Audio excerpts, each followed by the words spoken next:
Who are you? What do you stand for? What would you die for? What are your core values? And if people are looking into your life, what would they find?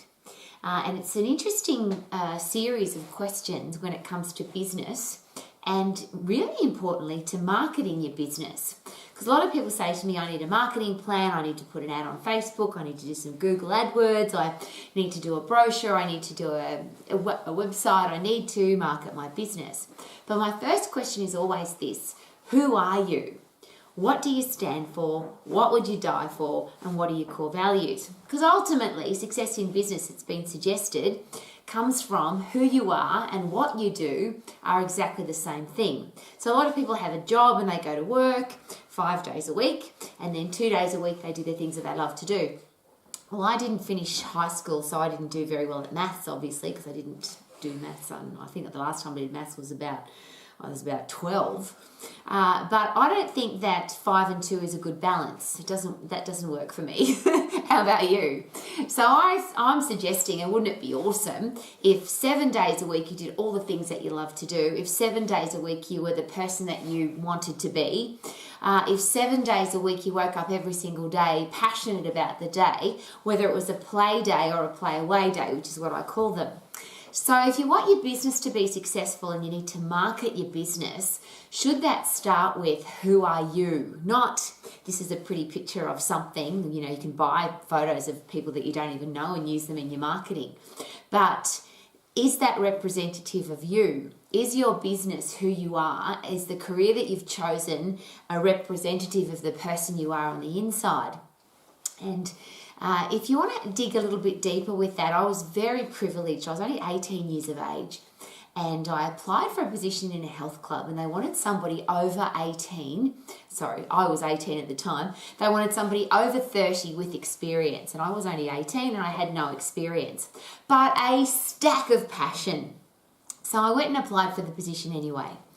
And I was very privileged that the man that owned the health club could see something in me, that he could see potential. And one of those interesting words, potential, because it means that you haven't used it yet. It's something that is available to you that you need to dig deep and find it perhaps. But he could see that in me. And he sent me off to what I thought was going to be a management school. I thought I was going to learn how to manage a health club. Turns out it was more about how to be a great person, conference, workshop, seminar.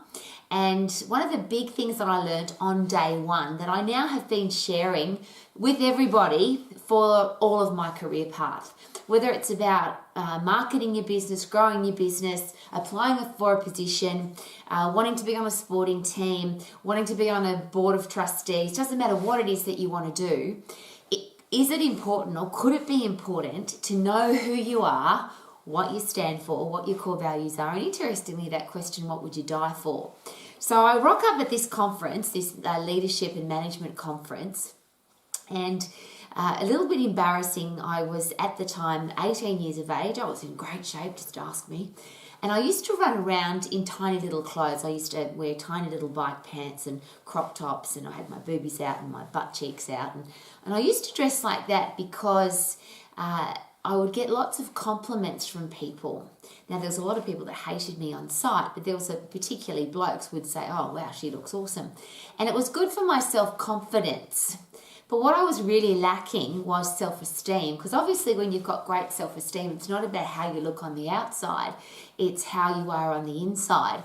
And that was day one of that conference, which was, who are you?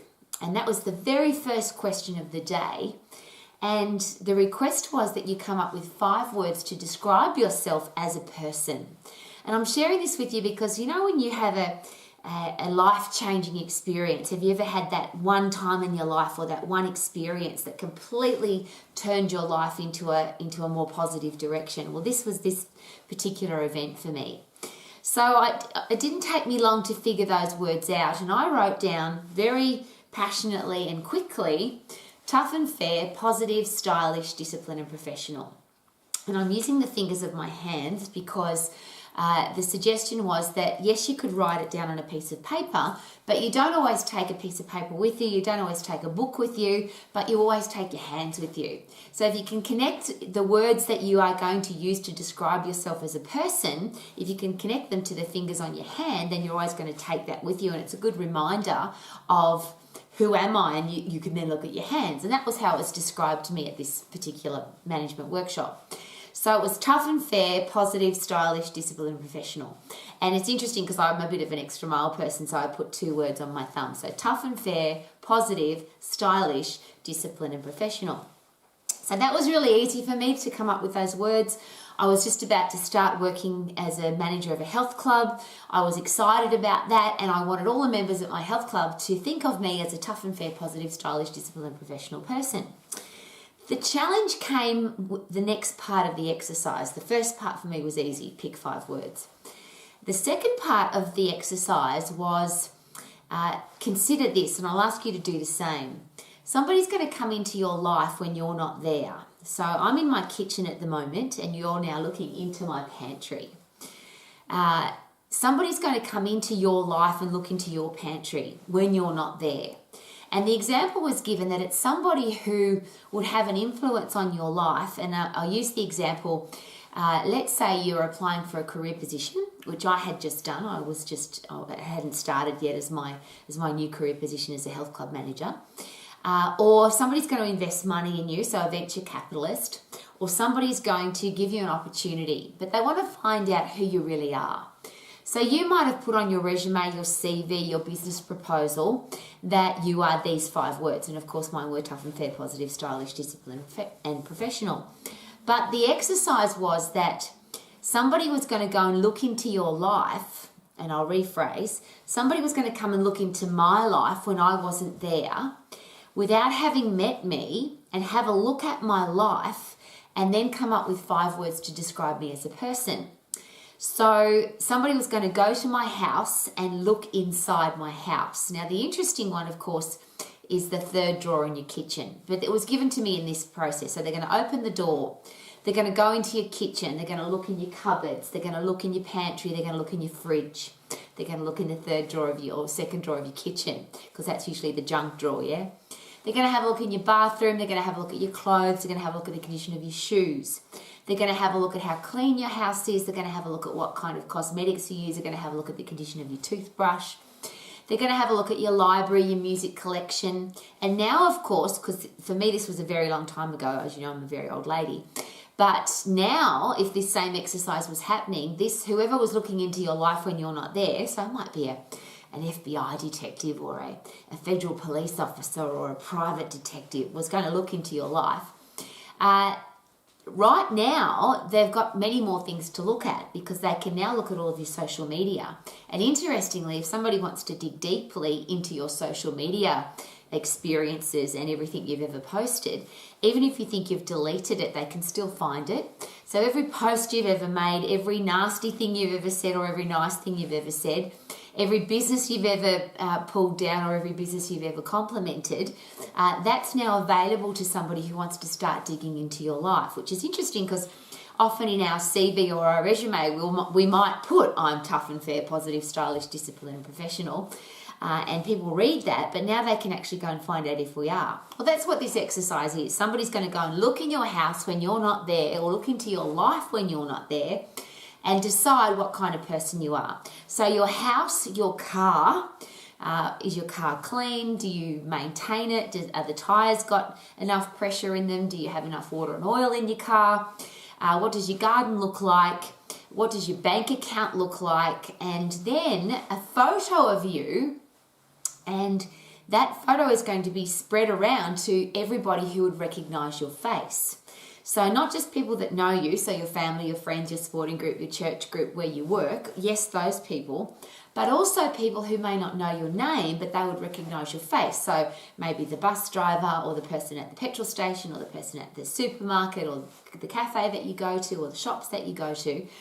And this person's going to go around and show everybody a photo of you, not a glamour shot, just a normal photo of you, and say, if you met this person or if you know this person, could you please describe them for me in 5 words? Now I'm going to wrap all of that up. I sat in that workshop, in that seminar, in that leadership and management course, and I felt very uncomfortable because I had said tough and fair, positive, stylish, disciplined and professional. And if somebody had gone to my house that day, there's a few things that would have been really embarrassing for me.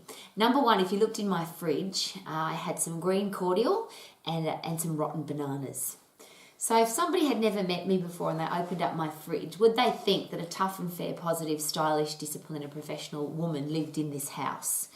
I had an empty fridge with some green cordial and some rotten bananas. The other thing that was really embarrassing was my library. What kind of library would a professional person have?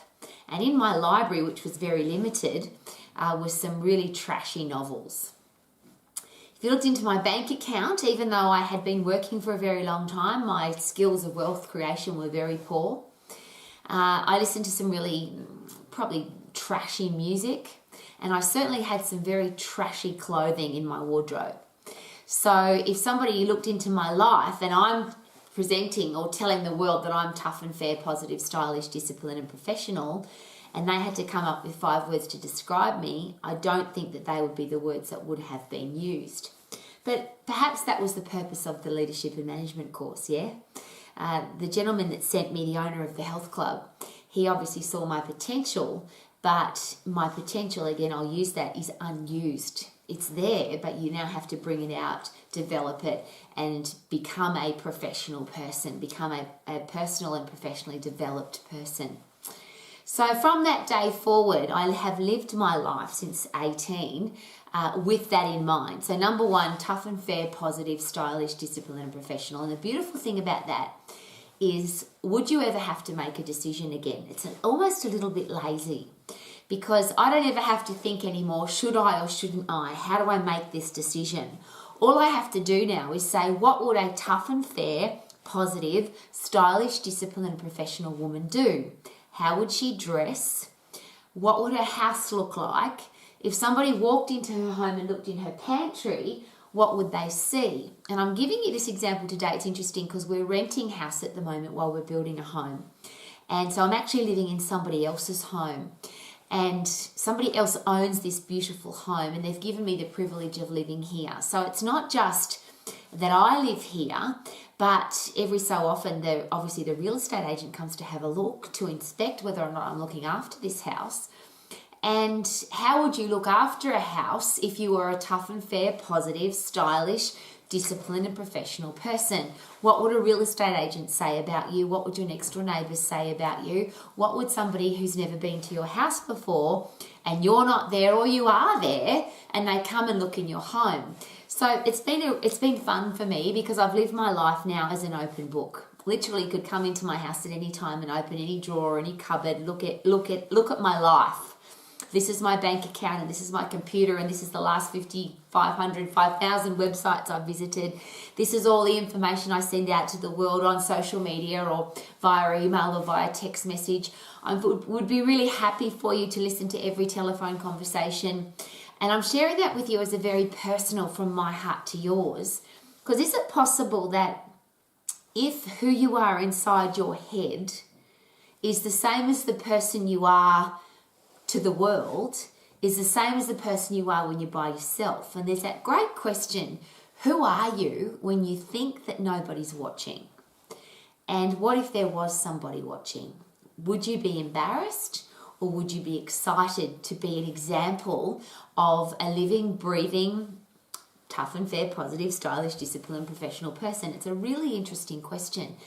It's also been a very freeing experience, because is it possible that if who you are and who you present to the world are two different people, is it possible that you could live in a little bit of fear? It could be stressful, because what if people find out that I'm not who I say I am? And is it possible there's a lot of people that live in a very stressed headspace or an angry or even depressed headspace because what they're sharing with the world isn't who they are on the inside? So I always ask this question, and it's something that it's a personal question I ask myself every day, but it might be helpful. Be and live and do who you are, So if somebody watched what you do, if somebody could listen to what you say, but what if they could read your thoughts? What if what you think and what you say and what you do, whether you're by yourself or whether you're with other people, what if they're all exactly the same? Would it be a really fun way to live your life, a freeing way to live, a satisfying way to live, because you're not trying to please anybody? And then the next part of that, of course, is we live in a world where people are really, or it seems that people have become quite nasty, people criticize, they gossip about you, they pull you down. It just seems that human nature's become a little bit like that.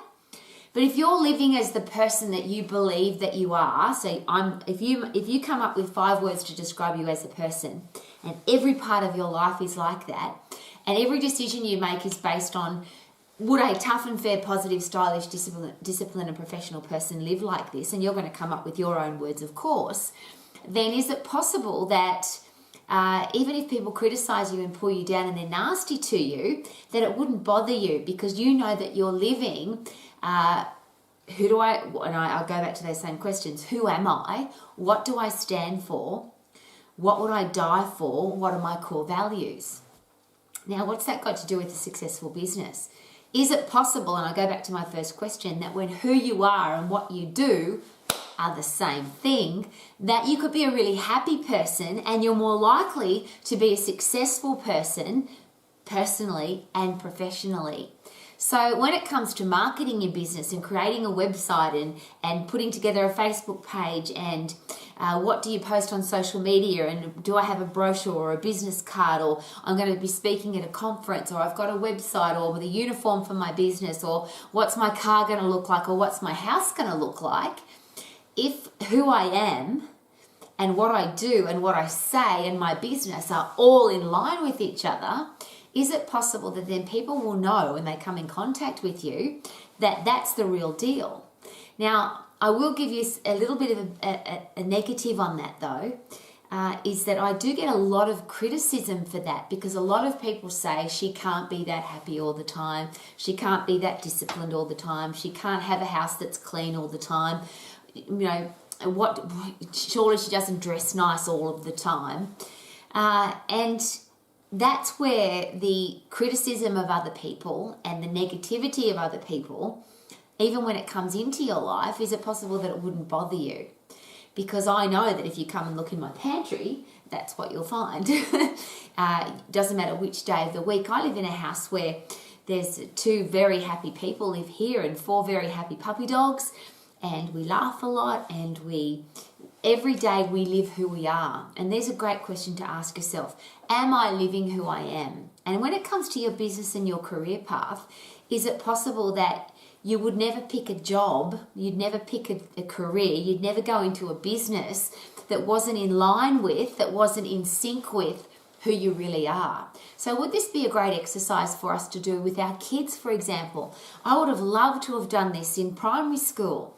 Who are you? What do you stand for? What are your core values? And how about we live that way for the rest of your life? What if we then I'll ask the question, what kind of career path would we choose? If I'm going to be tough and fair, positive, stylish, disciplined and professional, and of course you're going to pick your own words, but what kind of career path does that person have? I'm not going to have a lousy, stinking, rotten job that I don't like. I'm not going to work for somebody that I don't respect. I'm not going to be involved with people that I don't respect. There's a great word. Is it possible we do a lot of things in our life because we don't really know who we are? Is it possible that we try and market a business that isn't who we really are? Is it possible that we apply for a career position not because it's who we are, but it's going to pay our lousy, stinking, rotten bills? And if you go back to what kind of person am I, then what kind of position would I apply for? What kind of business would I go into? What kind of people would I have in my life? And that's, again, I'll go back to the decision-making process. It actually makes you a little bit lazy because you no longer have to make a decision. All I ever have to ask now is, what would a tough and fair, positive, stylish, disciplined and professional woman do in this situation? Would she invest time with this person? Would she invest money in this experience? Where would she go? What would she do? How would she dress? And if you're not pretending to be something that you're not, if you're not trying to please other people? And is it possible that there's a lot of people that live their life like that? And I did up until that. I'm very privileged. I learned this at 18 years of age. I was dressing to show off my external assets because I didn't know who I was on the inside. But when I decided who I was going to be on the inside, I no longer needed to show off my assets on the outside. It wasn't about getting praise from other people. It wasn't about other people liking me. It wasn't about external. And I always ask this question, what's the difference between self-confidence and self-esteem? And it was explained to me beautifully, and I continue to explain it now as a normal part of professional development. Self-confidence, is it possible that it comes from the outside? So if everybody likes you and people tell you how good you are and you get lots of praise and lots of compliments, you feel confident. But is it possible that self-esteem is exactly the opposite to that? So even if everybody hates you and everybody's criticizing you and the world is against you and people don't like you, is it possible that if you have strong self-esteem, none of that matters because you like you? So I always ask that great question. Is it possible that it's more important for me to like me and the rest of the world hates me than for the rest of the world to like me and I hate me? And I go a step further than that because this word is really important to me. Would it be more important for me to have self-respect and the rest of the world hate me than for the rest of the world to like me but I don't respect myself? And is it possible that if who you are, what you believe in, what you stand for, what you would die for, what your core values are, is it possible that if you live that person, then you will like who you are? You'll have strong self-esteem. It won't matter what people say about you. It won't matter if everybody is against you. And I can only share that with you because I do live in a very interesting world where, and I know I live in the same world that you do. But when you are a happy person all the time, when you're healthy, fit and strong, and you are healthy, fit and strong all the time, it's really interesting how many people want to try and pull you down. You can't be that happy all the time. She's obnoxiously happy. She's unrealistically happy. I'm sure she doesn't exercise every day. I always have a giggle when people say that. I'm sure she doesn't exercise every day. And I never respond anymore, but I always think to myself, yeah, but I brush my teeth every day. I breathe air every day. I eat food every day and I take a shower every day. Of course I exercise every day. But I don't need to justify that, the same as you won't either. When who you are and what you do and what you think and who you share with the world is the same as who you are on the inside, is it possible that you'll have nothing to hide? People can come into your house and look in your pantry. They can look at the last 500 websites you visited. They could have a look at every single social media post you've ever made. They could read every email you've ever sent. They can listen to every telephone call you've ever had and say, wow, that person is the real deal.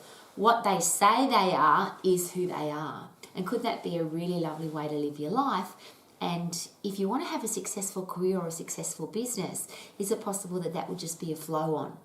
If you do the things that give you self-respect and self-esteem, is it possible that you would choose a healthy, fit, strong body? You would choose a career path or a business that is respectful to who you are.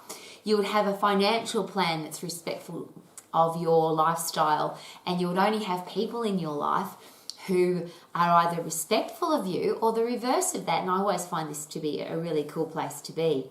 If you like who you are, is it possible that it doesn't matter if everybody else doesn't like you? So the people that come into your life, they're an added bonus.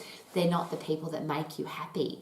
Could it be a really cool place to live that I like me? Could it mean that you're never lonely? Because if you like who you are and you love your own company, it doesn't matter if you don't have anybody else in your life.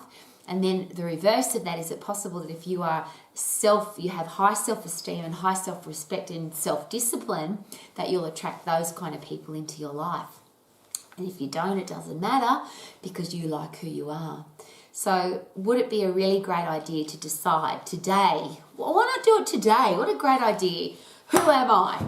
Pick 5 words, be that person. You never have to make a decision again for the rest of your life. Marketing your business, choosing a career path, choosing what to wear, what kind of uniform will I have, what kind of places will I go, what kind of books will I read, what kind of music will I listen to. It's all easy because now I'm only going to make decisions based on who I am. So, who are you?